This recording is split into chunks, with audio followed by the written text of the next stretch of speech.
Andersonville was officially named Camp Sumter. After the Civil War broke out in 1864, a stockade was quickly built near the town of Andersonville, Georgia. In late February, prisoners were transferred to this facility. By July, Andersonville was jam-packed with 32,000 captured soldiers. This was extremely overcrowded because the facility was designed to accommodate 10,000 soldiers. The camp was 26 acres wide. As you can see, it was surrounded by a 20-foot-high log wall. There was a nasty stream running through the middle of the camp. It was oddly enough called Sweetwater Branch. This river was used for drinking, bathing, and was also their sewer. Camp Sumter was built in the open air. There were no barracks. In fact, the prisoners were forbidden to construct any shelters at all. At this camp, there was virtually no medical treatment. With the small portions of bad grain and possibly a tablespoon of beans or peas, the men quickly diminished.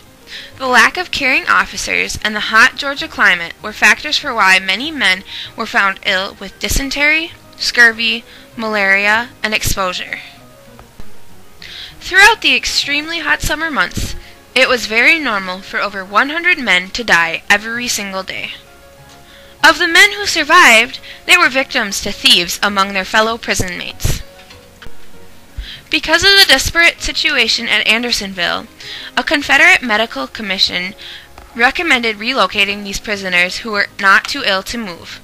And in September of 1864, as William T. Sherman's advancing army approached, most of Andersonville's able-bodied inmates were sent off to other camps.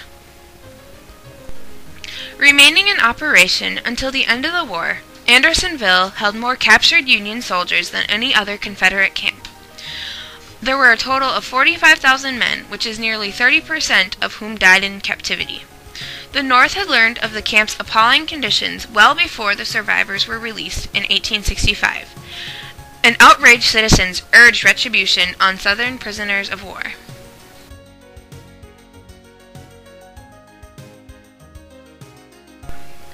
This is a photo of the camp.